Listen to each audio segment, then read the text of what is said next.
வாப்பா ஏகத்துவத்துக்கு எதிரியாக இருப்பார், கொள்கைக்கு எதிரியாக இருப்பார், பாவம் செய்வார்.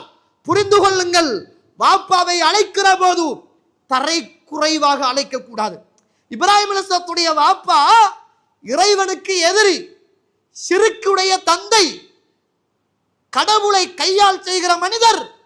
இப்ராஹிம் அலைஹிஸ்ஸலாத்துடைய பரம்பரை எதிரி போன்று அவரை பெத்த வாப்பா எதிரியாக நிற்கிறார். ஆனா இப்ராஹிம் அலைஹிஸ்ஸலாம் கூப்பிட்ட போது, யா அபதி, என்ற அருமை தந்தையே, லா தஅபுது ஷைத்தான், இந்த ஷைத்தான்களை வணங்காதங்க வாப்பான்னு தான் சொன்னார். நம்ம வாப்பாக்கு வாப்பாவாக மாறுகிற பிரச்சார பணி செய்யப்படக்கூடாது. நம்ம வாப்பாவை வாப்பாவுடைய இடத்தில் வைத்து பார்க்கணும். வாப்பாவுக்கு தண்டனை கொடுப்பது, வாப்பாவை தண்டிப்பது, அது அல்லாஹுவை பொறுத்தது. வாப்பா நல்லவரோ வாப்பா கெட்டவரோ, இணை வைக்கிறாரோ ஷிர்க்கு செய்கிறாரோ, பிரச்சாரம் செய்யுங்கள், சத்தியத்தை சொல்லுங்கள். ஆனால் சொல்லுகிற போது வாப்பாவோடு கண்ணியமாக நடந்து கொள்ளுங்கள். உறவு, வாப்பா என்ற உறவோடு கண்ணியமாக நடந்து கொள்ளுங்கள்.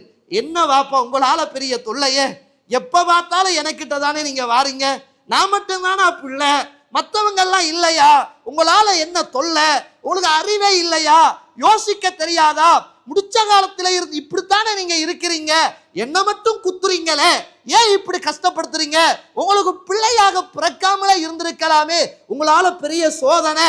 சுப்ஹானல்லாஹ், அல்லாஹ் அருள் செய்தவர்களை தவிர பிள்ளைகள் பேசுகிற பேச்சு. இந்த குடும்பத்தின் ஊடாக குடும்ப உறவு ஞாபகப்படுத்தப்படுகிறது.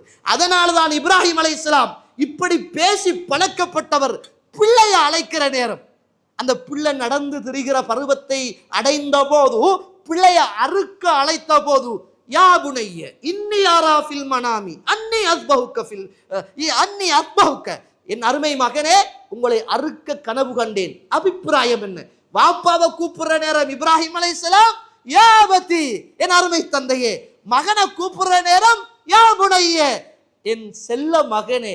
நூஹ் அலைஹிஸ்ஸலாம் மகனை கூப்பிடுற நேரம் யா புனைய இர்கப்மானா, டேய் காபிர் தான், ஷிர்க்குத்தான் செய்றான், அல்லாஹ்வுடைய எதிரி, ஆனால் பேச்சில் ஒரு நாகரீகம். யா புனைய, என் சின்ன மகனே, செல்ல மகனே, இர்கப்மானா, ஏறிக்கொள். இப்படித்தான் நபிமார்கள் இந்த உறவுகளுக்குள்ள நல்ல வார்த்தைகளை வளர்த்திருக்கிறார்கள் என்பதை இந்த குடும்பத்தின் வரலாறுகளின் ஊடாக நாம் பெற்றுக்கொள்ளுகிற மிக பிரதானமான ஒரு வரலாற்று செய்தி என்பதை நானும் நீங்களும் மறந்துவிடக்கூடாது.